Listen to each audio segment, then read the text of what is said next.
ಬೆಂಗಳೂರಿನ ಐಷಾರಾಮಿ ಅಪಾರ್ಟ್ಮೆಂಟ್ ಜೀವನಕ್ಕೆ ಹೊಂದಿಕೊಂಡಿದ್ದ ಕೇಶವ್ ತಾನು ಆಯ್ತು, ತನ್ನ ಕೆಲಸ ಆಯ್ತು ಅಂತ ಇರ್ತಿದ್ದ.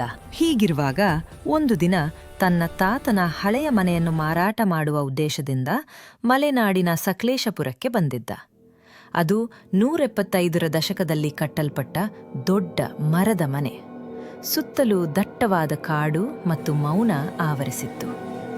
ಮಳೆಗಾಲದ ಪ್ರಾರಂಭವಾಗಿದ್ದರಿಂದ ಇಡೀ ಪ್ರದೇಶ ತೇವ, ಕತ್ತಲು ಮತ್ತು ರಹಸ್ಯದ ವಾಸನೆಯಿಂದ ಕೂಡಿತ್ತು. ಕೇಶವ್ ಮನೆಯನ್ನು ಸ್ವಚ್ಛಗೊಳಿಸುವ ಕೆಲಸವನ್ನು ಪ್ರಾರಂಭಿಸಿದ.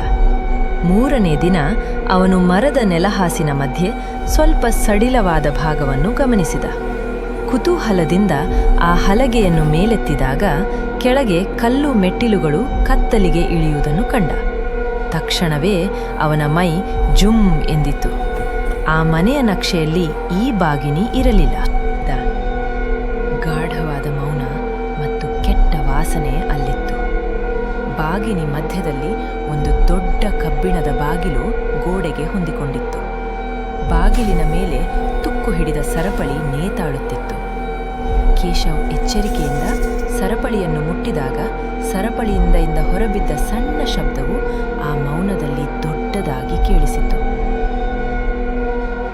ಅವನು ಮರಳಿ ಮೇಲೆ ಹೋಗಿ ಒಂದು ಕಬ್ಬಿಣದ ಸಲಾಕೆಯನ್ನು ತೆಗೆದುಕೊಂಡು ಬಂದನು.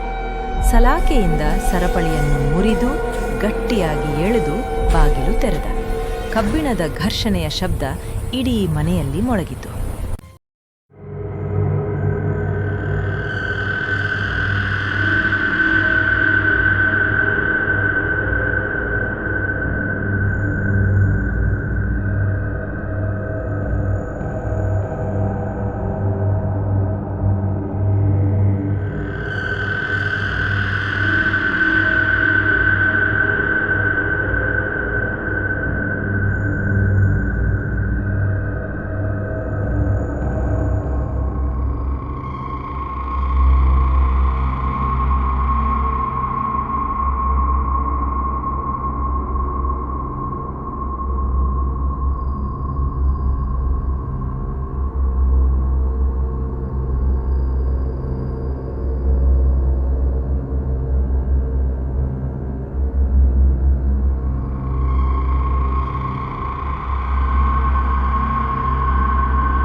ಭಾರವಾದ ಮಂಚವನ್ನು ಎಳೆದು ಹಾಕಿದ.